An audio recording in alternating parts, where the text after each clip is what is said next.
निर्वाण के गगन में उड़ने के लिए दो पंख चाहिए। एक पंख है प्रतीति, दूसरा पंख है परिणति। अर्थात एक है श्रद्धा और दूसरा है आचरण। श्रद्धा और आचरण से आत्मा का कल्याण संभव है। इसीलिए महाज्ञानी केशी मुनि राजा प्रदेशी को गृहस्थ धर्म का उपदेश दे रहे हैं। राजा प्रदेशी अब सम्यक दृष्टा है तो आचरण की उन्हें अपेक्षा है। मिथ्यात्व के अभाव पश्चात ही कषाय का अभाव होता है। ज्ञान एवं आचरण के समन्वय का नाम ही तो मोक्ष है। जैसे रोटी का स्वरूप सुनने मात्र से क्या भूखे व्यक्ति का पेट भरेगा, मात्र पानी के गुणगान से क्या प्यास शांत हो जाएगी। राजा प्रदेशी ने भी सर्वप्रथम मिथ्या मान्यता को छोड़ा। तत्पश्चात महाज्ञानी केशी मुनि ने उन्हें आगार धर्म का स्वरूप समझते हुए 5 अनुव्रतों का अंगीकार किया। अब महामुनि केशी स्वामी 3 गुणव्रतों का संक्षिप्त स्वरूप समझाते हैं। हे देवानुप्रियों, 5 अनुव्रत तो मूल व्रत है। शेष 7 व्रतों में 3 गुणव्रत है, 4 शिक्षा व्रत है। गुणव्रत अनुव्रतों में विशेषता पैदा करने वाले हैं। यदि अनुव्रत को सोना कहे तो गुणव्रत उसकी चमक को बढ़ाने वाले हैं। अनुव्रत पुस्तक है तो गुणव्रत उसकी जिल्द है। अनुव्रतों के पालन में होने वाली कठिनाइयों को दूर करने वाले 3 प्रकार के गुणव्रत है। पहला गुणव्रत दिशा परिमाण है, जिससे दिशाओं में गमन की मर्यादा की जाती है। अनुव्रतों में रही मर्यादा में और भी संकोच करने वाला यह गुणव्रत है। जब तक वृत्ति में संकोच ना हो तो चित्त में व्यग्रता चंचलता रहती ही है।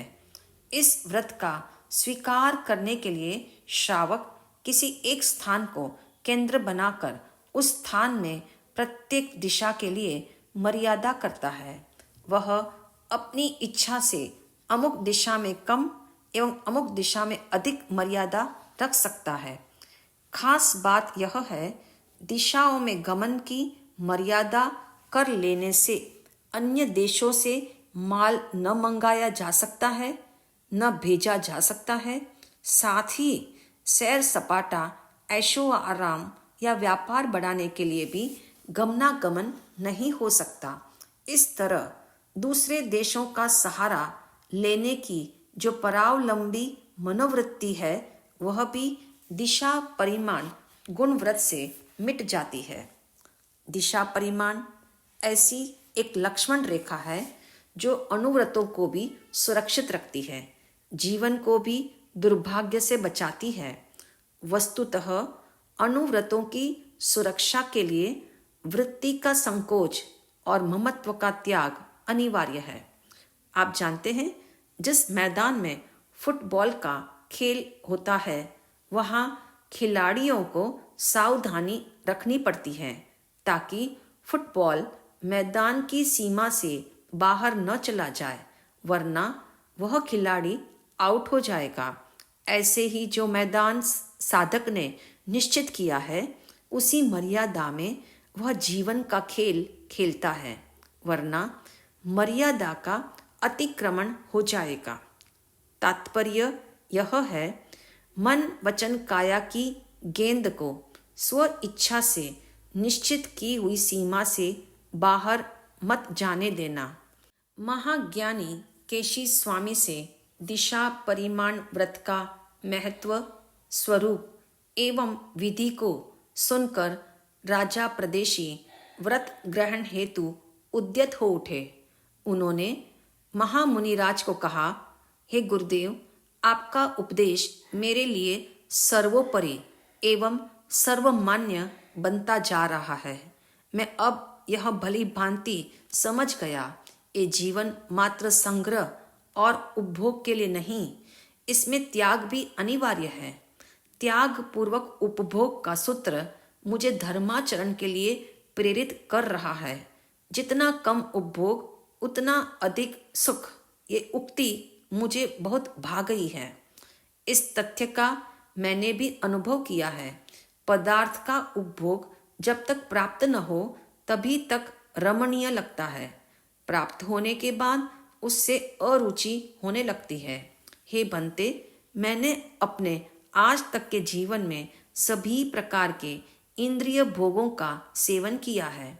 मैं विषय भोगों में आकंठ डूबा रहता था एवं उसी को ही सुख मानता था, मगर अब यथार्थता को जाना तो मुझे किसी चीज में रुचि नहीं रही। मैंने एहसास कर लिया, भोग उपभोग बढ़ाने से जीवन में शांति नहीं मिलती। अब मेरी तमाम भ्रांतियां धराशायी हो गई है। इसलिए मैं आपसे दिशा परिमाण का व्रत ग्रहण करता हूँ। तब महाज्ञानी केशी मुनि जी ने कहा, हे राजा प्रदेशी, तुमने जीवन का सार मात्र समझा ही नहीं बल्कि उसे आत्मसात करने की तैयारी दिखाई है। भोगों की गुलामी तजने एवं बादशाह बनने का साहस दिखाया। सचमुच तुमने असार संसार को जीत लिया है। तभी तो पर भाव को छोड़कर अपने स्वभाव में रमण करना चाहते हो। दूसरा गुणव्रत उपभोग परिभोग परिमाण है, जिसे ग्रहण करने हेतु तुम सहज ही सुपात्र हो।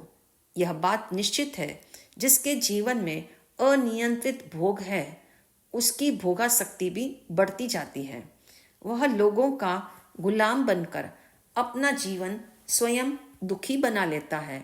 इसलिए सुखी और संतुष्ट बनना हो तो उपभोग परिभोग परिमाण व्रत ग्रहण करो।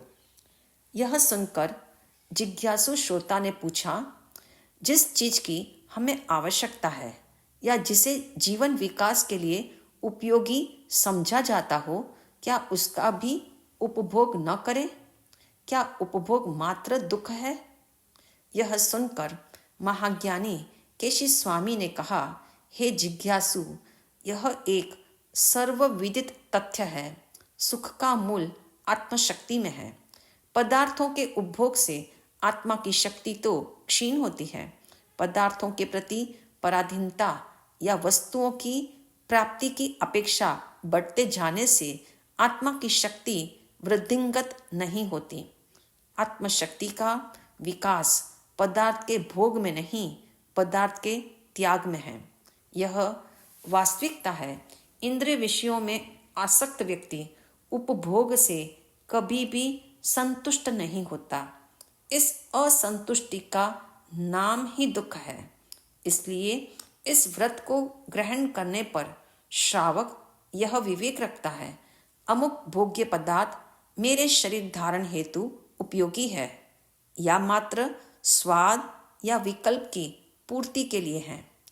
सूक्ष्म दृष्टि से देखा जाए तो आवश्यकता की वृद्धि का कोई अंत नहीं है। इसलिए जिससे महापाप होता है, ऐसे व्यवसाय का भी इसमें त्याग बताया है। गृहस्थ के जीवन में प्रातः उठने से लेकर रात तक हजारों हजारों प्रवृत्तियां होती हैं, बल्कि सोते समय भी स्वप्न में मानसिक प्रवृत्तियां जारी रहती है। यदि इन तमाम प्रवृत्तियों का विश्लेषण किया जाए तब मालूम होगा निरर्थक प्रवृत्तियां बहुत है एवं सार्थक बहुत कम है। मौलिक प्रश्न यह है, श्रावक द्वारा होने वाली प्रवृत्तियों में सार्थकता और निरर्थकता का मापदंड क्या है? किस आधार से नापा जाए? अमुक प्रवृत्ति सार्थक है, अमुक निरर्थक है।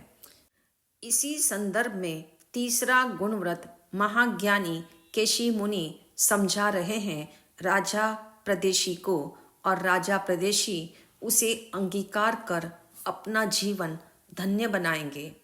हे देवानुप्रियों, तीसरा गुणव्रत अनर्थ दंड विरमण व्रत है, जो गृहस्थ को निरर्थक प्रवृत्तियों से बचाता है। हालांकि गृहस्थ को कुछ प्रवृत्तियां गृहस्थ जीवन चलाने हेतु करनी होती है। प्रवृत्तियां मन, वचन, काया से होती है। क्रिया से कर्म बंध होता है और बंधन का नाम ही संसार है। संसार ही दुख है। इसलिए सार्थक क्रिया करना, निरर्थक छोड़ देना, प्रयोजनभूत एवं अप्रयोजनभूत प्रवृत्तियों को मापने का मापदंड अपना ही विवेक है। कुतूहल, अविवेक या प्रमादवश निष्प्रयोजन जीवों को कष्ट देना अनर्थ दंड है। इसका त्याग करना अनर्थ दंड विरमण व्रत है। इसलिए श्रावक प्रत्येक कार्य से पूर्व विचार करता है, यह मेरे लिए आवश्यक है या नहीं, यह कार्य किस उद्देश्य की पूर्ति करता है। यूं वह सार्थक प्रवृत्ति करता है, निरर्थक को छोड़ देता है। व्यर्थ में पानी बहाना, निष्प्रयोजन जमीन खोदना, आग जलाना, हवा करना, पेड़ पौधे और फूल पत्ते का छेदन करना, दूध और घी के बर्तन को खुले छोड़ देना, यह सब अनर्थ दंड है जिससे श्रावक बचता है। अगर प्रत्येक मानव अपने उपभोग, परिभोग पदार्थों का तथा व्यवसाय के संबंध में मर्यादाबद्ध रहे तो उसका जीवन सुखी, विश्वसनीय और परमार्थी भी होगा। श्री राज प्रश्न संहिता ज्ञानार्थी को प्रबोध देती है। वर्तमान युग में भोगों की बढ़ती हुई उच्छृंखलता, अनुशासनहीनता, स्वाद वृत्ति एवं स्वेच्छाचारिता को देखते हुए स्व इच्छाकृत मर्यादा अति आवश्यक है। गृहस्थ जीवन में सुख के साधन अनेक मिल सकते हैं, किंतु उनका भोग अनियंत्रित रूप से किया जाए तो वे साधन दुखरूप बन जाते हैं।